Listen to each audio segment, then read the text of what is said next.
and I'm literally, I would say more than excited. Lieutenant General Pant, we have not met.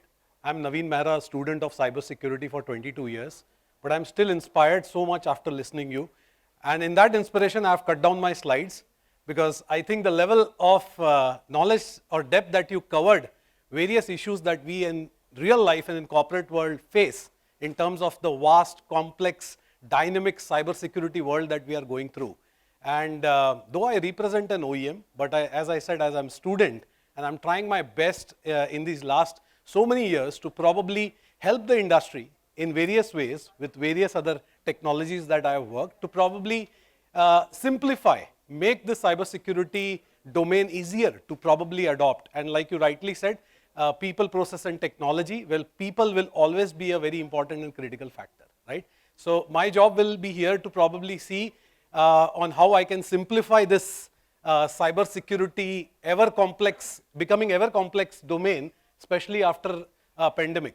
And I think Rajesh sir and we have not met. And as I said, there has been no coordination as such on the presentation. He last touched upon something called as resilience. So आज ये resilience word, इसके पहले शायद कई बार तो हमको इसकी spelling भी clear नहीं थी, but given the fact in the last 1 year that this resilience thing around organizations have come up a big way.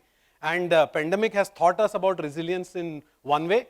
And this fast pace of digitization, which we'll talk about, has actually led to dependency on cyber security, because IT's dependency on business or business dependency on IT has increased. So you need to ensure that your cyber security practices are well adopted. And so your organizations stay resilient, right? And probably I'll try to touch base on a few points in terms of how this whole, I would say, resilience in the new world has taken up a new shape. And I think sir touched about various use cases, in fact, to the level of supply chain attacks. And today, no company can say that they are only an organization working in a given sector. Because today, organizations have become ecosystems.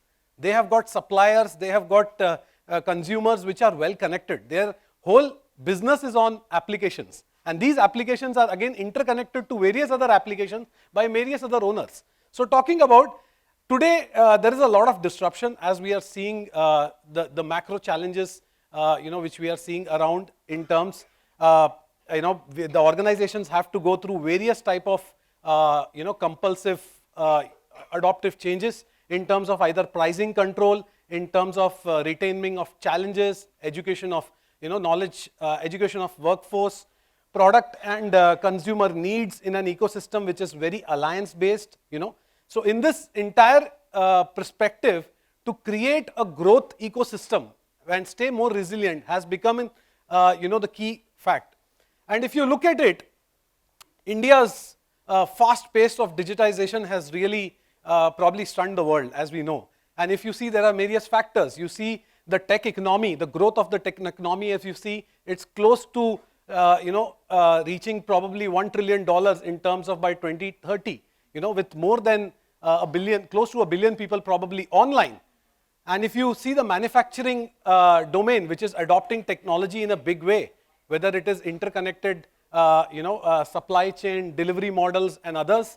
And probably if you see, the healthcare sector in terms of the initiatives taken by the government of India and the number of Ayushman cards will issued, with more and more people now connected, to the digital world has become another important, acceleration towards this growth.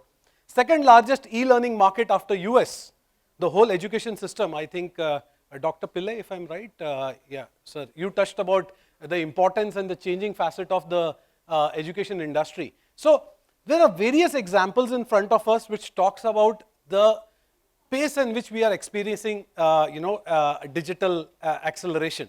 And we are no more carrying currencies, another hard currencies, I mean to say. We are all, using e-wallets and, UPI payment structures. So cyber resilience is a very important key factor today for organizations.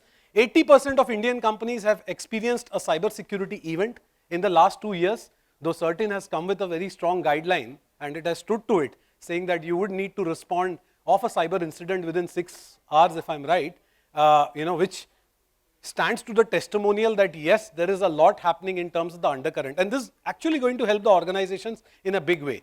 And I'll talk about in one of my slides on how Cisco, which probably has this ownership of probably giving it back to the to the society, on how we can help together come forward and fight this menace around cyber security. Over half said to have costed businesses around 4 CR. 4 CR is an average cost to businesses. I'm giving an average cost in terms of small, large businesses per se. And some of the numbers based on a security research report by Cisco for our Indian organizations and CISOs, which states about 90% of Indian executives say that their cyber resilience is the highest priority.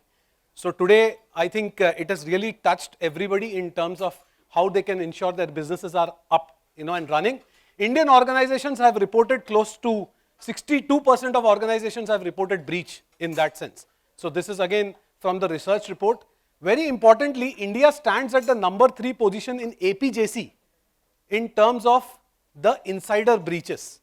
And when I say insider breaches in this hybrid work scenario, where you have got, as per the study, close to 80% of the workforce connecting from their own devices, I mean to say connecting from their own personal devices into corporate networks, increases the possibility of breaches and compromises for the organization, as I said. And then when everything is connected, you look at the global numbers compared to what India in terms of is experiencing, pretty high prospectively.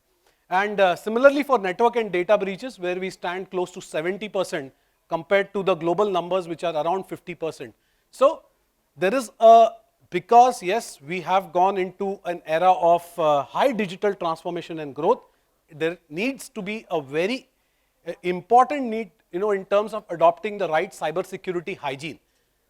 I will try to touch base on those basic principles that you need to follow in your organizations probably to achieve that. These are not very new. These are generally the perspective of how you need to be more smart in using your tools and technologies. There are so many out there. Prospectively, how to probably go about using a right framework to probably approach that. And this is on top of the mind for every security team in every organization. If you look at it, unlimited devices, transition to the cloud big time. Public cloud is where you would see most of your data. Networks have become borderless today, right? You don't know. There is no concept of LAN, as somebody told me some time back, existing now. Because the user is totally, where the user is, the network starts from there. Distributed workforce, and then the expertise around cybersecurity is quite limited. And again, we have too many vendors in this post-pandemic era where you wanted to ensure as much as resilient security. You adopted many technologies and tools. Now this integration of tools to probably give you some meaningful resilience or resistance has been missing. So those are the areas probably, and then adding to the other perspective to build a resilient enterprise where you need to look at a zero trust framework with this hybrid multi-cloud arena which we are into, reduce your complexity, because today with this new adoption of multiple tools, technologies and vendors, the complexities in terms of usage of those tools or either getting meaningful information around it has been quite tough. Geopolitical crisis prospectively has increased. So some of the areas which we'll try to touch base on, if you prospectively look, for me as a security admin or a CISO, what gives me the sleepless night is the security gap from the time to detect to the time to response. So gone are the days where you're going to use tools and technologies which are only going to give you prevention. You have to look at an offensive approach where you not only prevent, but you probably mitigate, detect and probably block, where the concepts of zero trust probably prospectively come. And this 100 days as an average time to detect that you are already compromised or there is an adversary in your network is really concerning, because those guys outside need just one chance, whether it is your endpoint, your network or your application or data, as they say, all the 3 assets or the areas that you want to touch base on. So the new strategy which you need to really take in terms of building a resilient organization cannot be based on just prevention. As I said, it has to be more on detection, response and recovery back in terms of you are resilient, your organization is up and running between minutes, even if there is a crisis or an outbreak, which generally can happen. You are not siloed. You are not thinking that your users are supposed to be only internal. Today, as we know that they're the whole, the whole workforce, the whole applications, the whole data centers are based on third party. The users are across the network, so everything is well connected. Something which is connected has to be protected. Alerts and threats. So if you only go with regards to your SOC centers giving you alerts on your screen that of a particular virus or a malware detected, that's not going to solve the purpose. You need to be more investigative. You need to be more context oriented. Because today, when the cyber security or cyber criminals are becoming more advanced, using so many other different tools, you need to be investigative in terms of whether this was a one-time alert, whether it is related to a larger breach into an organization. There is where a threat analysis, is something that needs to be done on a broader basis. So we have to look at a perspective beyond a point solution. We have to be more platform-centric. A platform-centric approach is the one that can really assure you that you have your existing ecosystem integrated with a platform to give you a single dashboard perspective, and your user, devices, network, and applications, including your data, is actually covering all of them. And you need to follow the principles of zero trust. Now, zero trust architecture, as we call it, not just zero trust access, because आज हम सब समझते हैं कि zero trust access is what I have achieved and I am probably best secured. Zero trust access is only one part of zero trust framework. You're just doing a multi-factor authentication to your application. It doesn't mean that your identity is secured for your users. It is much beyond that. It has to be a continuous process. For example, there is a browser which a user is using to connect to your organization. Suddenly there is a new patch which has come and the user has not applied that patch. His access to the network should be immediately revoked, or the user should get an alert that please upload the patch, update the patch, after which you will be allowed to the access. It has to be that continuous in nature. It has to be not reactive, it has to be proactive in that perspective. So we are talking about the zero trust framework, a foundation of zero trust framework, as this is an industry, this is an NIST framework. This is also well led by many organizations. Identity, device, network, workload, and data. All these critical areas of your organizations have to be understood, classified, and various technologies have to be implemented to ensure that any of these users' access to the network or the workload, when we say workload means applications, or probably the data which he is trying to access, is all inspected, authorized, checked at that given point of access and beyond. It's a continuous process. And then the organization should have the complete visibility, and this perspective should be completely orchestrated. We can't have a human intervention when we are, and this is where organizations need to really look at and probably design their cybersecurity framework around these practices prospectively. And this is where I think the three areas, if you probably focus, the workforce, which is the user, the workplace, which is the network, the controls, the trust that you need to establish for every connection. We are talking about the era of IoT, BYOD. We need to ensure that, because most of the ransomwares, even if you are compromised, no worries. What happens in the AIMS incident, or maybe other incidents that I have been looking into or trying to do my research, most of the ransomwares will move lateral. How many of you create simple policies in your network to ensure that when a user is accessing a network or a system, he's only allowed to access that, rather to have an open access to the complete network? So you can have something like an access control policy implemented, a network access control or something like that, micro-segmentation done in your network, which is easily available in the current tools that we have.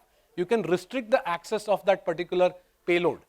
Again, workload, as most of your applications have moved on to the cloud, I don't know how many of us who have relied on these public infrastructure players, and most of the breaches are happening through those vectors again, have really implemented, because today there is a lot of application to application communication, और कोई ये देख नहीं रहा. User two application तो आप control करते हो यूजर नेम पासवर्ड डाल के, बट एप्लीकेशन टू एप्लीकेशन जब एपीआई इंटीग्रेशन आप करते हो, where is the security that you implemented? And sir talked about even supply chain attacks, which are again more threatening. You need to maintain the micro segmentation, container based policies where you need to secure your workloads, your applications in that perspective. So that's an area to probably look into. Cisco has been investing big time in terms of getting the technologies at various times, either through acquisitions or through various investments that we are doing in various startups, and then collaborating these technologies for the betterment of the industry in a way where all these technologies offer various type of solutions in integrated approach. That's what we are working on. Today, when we have moved to cloud, very simple, your applications, services, where you are having vendors who are providing platform as a service or either infrastructure as a service. Cisco has brought in that central layer of something called as the cloud security, which is very important at this juncture. You need to have a mechanism where your user, your data or network, because today networks are borderless. One of the CIOs just told me, Navin, I don't need to have a router, switch or anything in my network. I'm all cloud. I will have a 5G dongle or maybe a private 5G which has now come up in our country, and I will all connect my users to the internet. मुझे कुछ नहीं लेना है network पे. In this arena, you need to ensure that you have the right controls at the cloud level, where you need to build that type of architecture where everything is inspected, controlled and accessed with the zero trust framework. That is an area that we are continuously working on. And if you probably visit our booth, our experts will talk about those in-depth technologies that we are developing to help you and the tools that are available. A complete portfolio of solutions right from your user to your applications at various arenas which can cover and help you. So rather than getting into that, very importantly that I wanted to give back to the industry here from Cisco's perspective. Certain has talked about response. They want you to report an incident. How do you know about that an incident has happened? So Cisco has come up with this tool which is totally complementarily available to every organization using any Cisco product or you can, any third-party products that you can integrate this with an XDR tool called SecureX. Extended detection and response, as they call it in the industry, without keeping the marketing jargon across aside. SecureX is the tool which will give you visibility, help you investigate into your network. And this is available without any cost. It's a SaaS delivered solution. You don't need to put anything in your network.